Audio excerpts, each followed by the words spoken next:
오늘 본문은 전쟁에 관한 내용을 다루고 있습니다. 정확하게 말하면 이스라엘이 적군과 전쟁을 치를 때 어떻게 해야 하는지에 관해서 다루고 있습니다.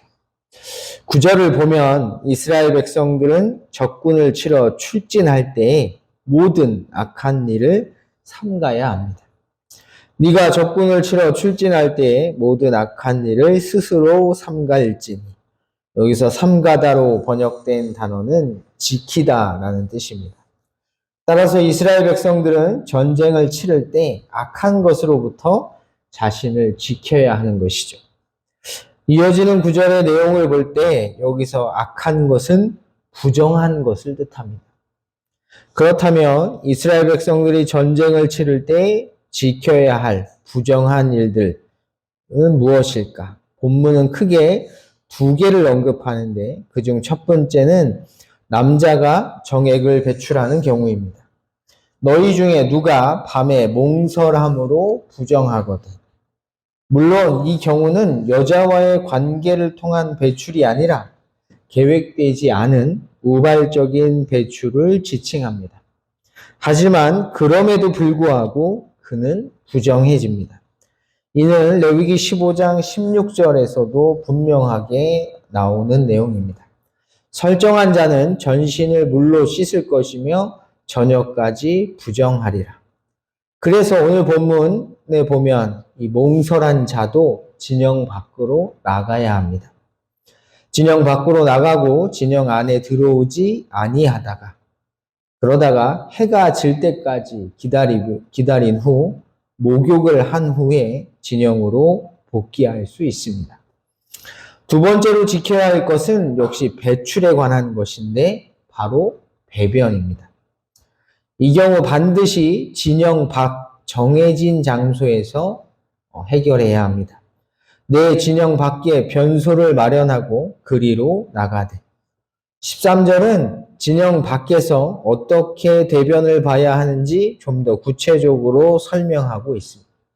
내 기구에 작은 삽을 더하여 밖에 나가서 대변을 볼 때 그것으로 땅을 팔 것이요 몸을 돌려 그 배설물을 덮을지니. 쉽게 말해 대변을 보려면 뭘 가지고 나가야 합니까? 삽을 가지고 나가서 땅을 파고 그 판 곳에 대변을 본 후에 흙으로 덮으라는 것입니다. 지금까지의 내용을 정리하면 이스라엘 백성들은 적군과의 전쟁을 치를 때 반드시 두 가지를 지켜야 합니다. 첫 번째는 진영 안에서 정액을 배출했을 때 배출한 자는 반드시 진영 밖으로 나갔다가 해가 질 때 목욕을 한 후에 진영으로 복귀해야 한다는 것이고, 두 번째는 대변을 볼 때에는 진영 안이 아닌 진영 밖으로 나가서 땅을 파고 변을 본 뒤 흙으로 덮은 후에 진영으로 돌아와야 한다는 것입니다. 우리는 이 두 가지 조항에 주목해야 할 것인데 그것은 바로 공통점입니다. 여러분, 이 두 가지 조항이 말하고자 하는 공통점이 무엇인지가 보이시나요? 설정한 자는 부정하기 때문에 나가야 합니다. 대변도 부정하기 때문에 나가서 봐야 합니다. 결국 공통점이 뭐죠? 부정한 건 진영 안에 있으면 안 된다는 것입니다. 그래서 14절을 보면 내 진영을 거룩히 하라라고 말하는 것입니다. 그렇다면 이스라엘 백성들은 전쟁 중에 자신들의 진영을 왜 더럽혀서는 안 되는 것일까? 왜 자신들의 진영을 거룩해야 하는 것일까?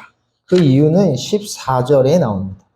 이는 내 하나님 여호와께서 너를 구원하시고 적군을 내게 넘기시려고 내 진영 중에 행하심이라.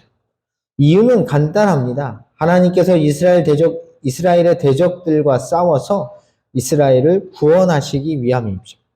그런데 하나님께서 이스라엘의 대적들과 싸우기 위해서는 반드시 어디에 머무르셔야 합니까? 네, 이스라엘 백성들과 함께 하셔야 하는데 그 진영이 더러우면 안 되기 때문에 그들과 함께 머무르실 수가 없는 것이죠. 그러므로 내 진영을 거룩히 하라. 그리하면 내게서 불결한 것을 보시지 않으므로 너를 떠나지 아니하시리라. 그런데 이쯤에서 우리는 한 가지 의문을 가질 수밖에 없습니다. 도대체 왜 남자가 정액을 유출하는 몽정이 그 진영을 부정하게 만들며 인간의 가장 기본적인 생리 현상인 대변이 왜 하나님 보시기에 불결한 것인가? 라는 것입니다. 사실 이 질문에 성경 어디에도 명확하게 답을 알려주고 있지 않기 때문에 정답을 찾기란 쉽지 않습니다. 하지만 여러 가지 상황들을 토대로 유추해 볼 수는 있습니다. 우선 남자의 몽정이, 즉 남자가 정액을 유출하는 것이 왜 부정하냐? 생명을 흘려보내는 것이기 때문입니다. 다시 말해 정자는 뭐와 만나? 난자와 만나 생명을 잉태해야 하는데 몽정은 원래의 목적을 상실한 것이기 때문에 하나님 보시기에 부정하다라는 것입니다.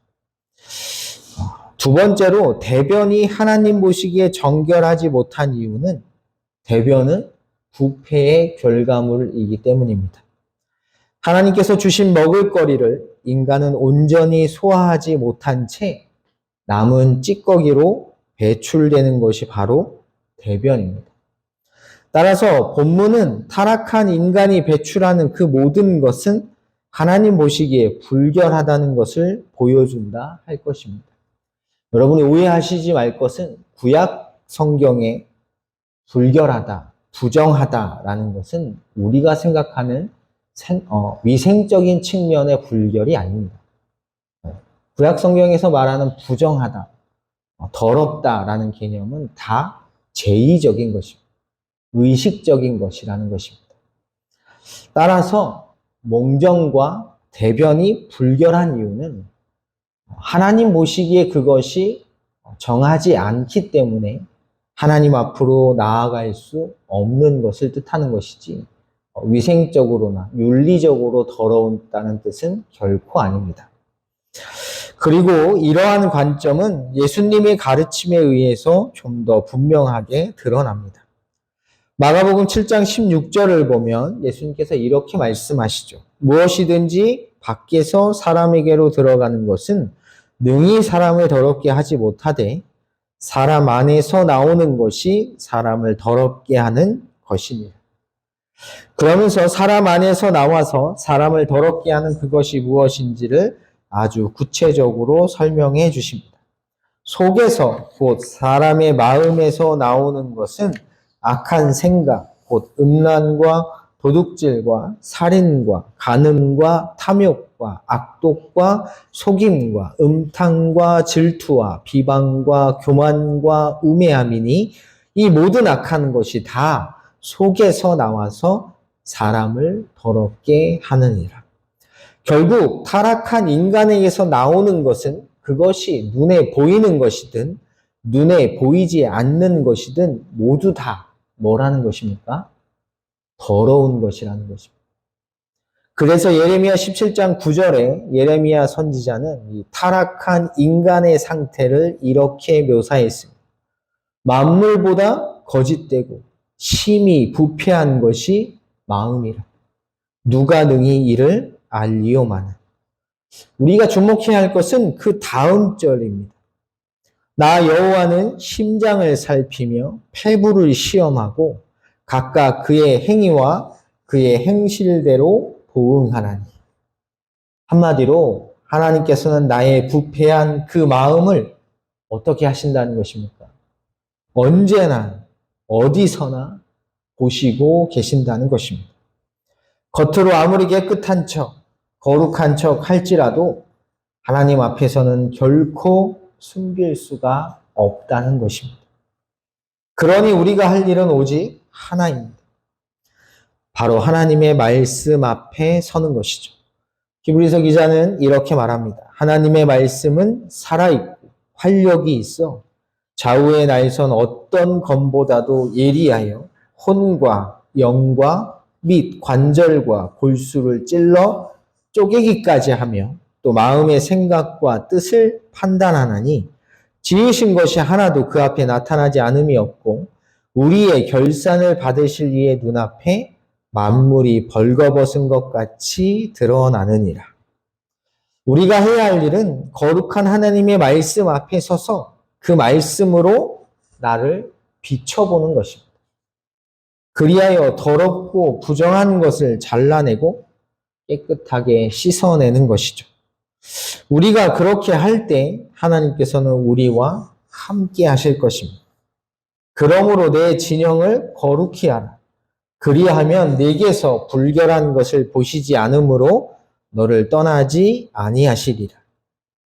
똑같은 얘기를 사도 바울은 고린도전서 3장 16절과 17절에서 이렇게 표현합니다. 너희는 너희가 하나님의 성전인 것과 하나님의 성령이 너희 안에 계시는 것을 알지 못하느냐. 누구든지 하나님의 성전을 더럽히면 하나님이 그 사람을 멸하시니라.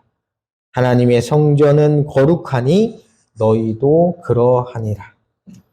이것을 꼭 기억하셔서 날마다 하나님의 말씀으로 우리를 깨끗하게 그리고 정결하게 그리고 거룩하게 하셔서 언제나 하나님과 함께 하시는 여러분의 복된 인생들이 되시기를 주님의 이름으로 간절히 축복합니다.